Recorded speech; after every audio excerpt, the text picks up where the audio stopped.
Расскажите, пожалуйста, а где нашли, что это за книга у вас в руках? И что можете про нее рассказать? Значит, как мы знаем, наши бойцы из Чеченской Республики, они принимают непосредственно самое активное участие в зоне проведения специальной военной операции в направлении Мариуполя.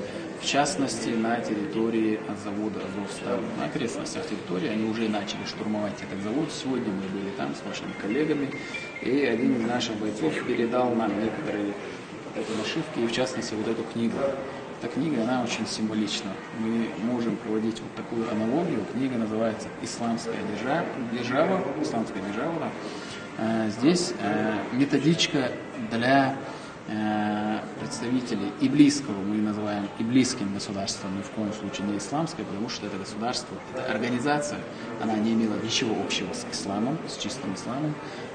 Представители иблийского государства, они вели свои военные действия в этой книжке. Мы видели, каким жестокостям они могут вообще прибегать, каким изощренным методом вообще, когда какие-либо грани, какие-либо вообще ориентиры нравственные, культурные, все стерты. Мы видели ролики с такой жестокостью, которые они снимали.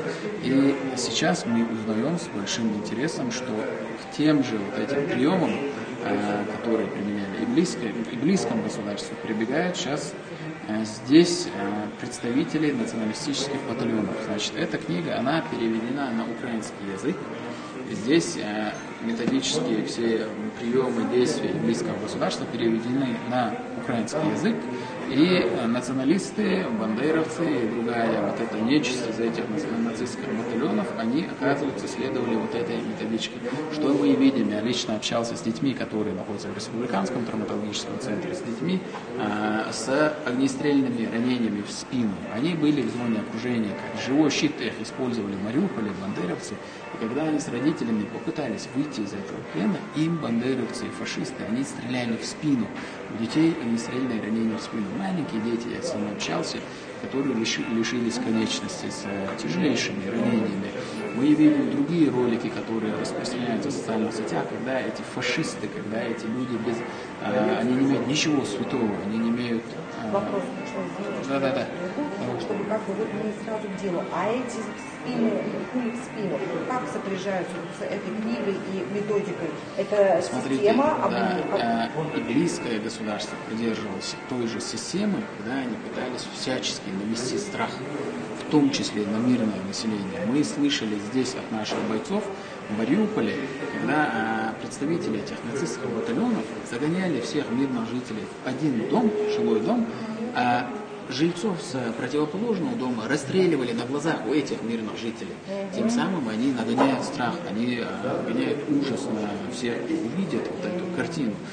Они распространяют видеоролики, специально снимают, когда они ножом убивают людей, когда они колят, выкалывают глаза. Такие жестокости они применяют, чтобы навести ужас на людей, на тех, кто воюет против них. Но они, может быть, не осознают, что против них воюют бойцы Чеченской Республики, которые стерли с лица земли международных террористов из более 55 стран мира. Те люди, практики, которые уничтожали экстремистов со всего мира, и на них как бы нагнать ужас или страх, то это для них... А что в этой книге самое интересное? Вы ее промеснули, как есть там на 30 я еще до конца не успел, не успел ознакомиться с этой книгой. Что-то есть интересное про самодельный бомб, да, вот 130. 130. Да, вместе посмотрим. Вот, да? Саморойный снаряд 40 миллиметров, То есть, да, те же дроны они использовали в иблийском государстве. Мы увидели, как активно, интенсивно они использовали эти дроны, когда сбрасывали с этих дронов различные взрывчатые вещества. Все то же самое, что применялось иблийским государством. На самом деле и у иблийского государства, у этих фашистов, мы не знаем, чьи уши торчат за всеми ими. Это определенные политтехнологии, определенные эксперты натовские, американские, прозападные. Весь коллективный Запад разрабатывал все эти методички. И что для иблийского государства, что для националистских батальонов. Это их методичка школьная. Мы видели в городе Волноваха, мы посещали 7-ю школу, там детям дети начальных классов, они проходили учебную программу, их обучали диверсионной работе, их обучали, как готовить какие-то взрывчатые мины, бомбы, снаряды и так далее. начального А класса. это что, тоже в какие-то методички, в бумажке? Книжки были, официальные школьные книжки вы с иллюстрацией. взяли Да, мы на память? передали вот как раз таки вашему коллеге Владу вот эти книжки с детскими такими мультяшной иллюстрацией для детей начальных классов, как проводить диверсионную работу. Город Волноваха находился там в 20 километрах от Донецкой Народной Республики. То есть этих детишек через 5-10 лет максимум они должны были применить вот эти навыки в деле против мирного населения Донбасса, чтобы их убивать. И если бы мы сейчас именно в этот период не провели по поручению президента эту спецоперацию, то мы знаем, к чему бы мы пришли в ближайшем будущем.